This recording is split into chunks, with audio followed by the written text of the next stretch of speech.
Kupitia operesheni mbalimbali za uchunguzi, TAKUKURU ilifanikiwa kuokoa kiasi cha shilingi bilioni 30.19. Baadhi ya chunguzi zilizofanikisha uokoaji huu ni hizi zifuatazo. Mosi, mikopo isiyorejeshwa katika Benki ya Maendeleo ya TIB kiasi cha shilingi bilioni 6.6. Mikopo hii ilitolewa bila kuzingatia utaratibu na vigezo kwa kampuni ya Amboni Saiso Properties Limited ya jijini Tanga. Fedha hii tayari imerejeshwa TIB. 2. Ushuru uliokusanywa katika maeneo ya minada, masoko na maeneo mengine katika halmashauri ya jiji la Ilala kiasi cha shilingi bilioni 6.8.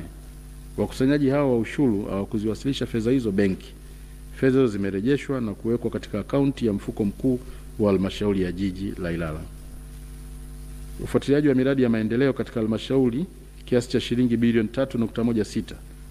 Kati ya kiasi hicho, shilingi bilioni 1.12 ni fedha taslim iliyorejeshwa kwenye akaunti za halmashauri na shilingi bilioni 2.04 ilidhibitiwa sambamba na vifaa kurejeshwa katika miradi husika.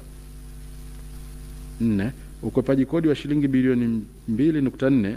Kati ya fedha hii, shilingi milioni 281.44 ilikuwa ni fedha ya kodi iliyokwepwa kulipwa na wafanyabiashara mbalimbali katika mkoa wa Kigoma. Vile vile TAKUKURU imeokoa kiasi cha shilingi bilioni 2.15 iliyotokana na ukwepaji wa kodi ya zuio, yani withholding tax.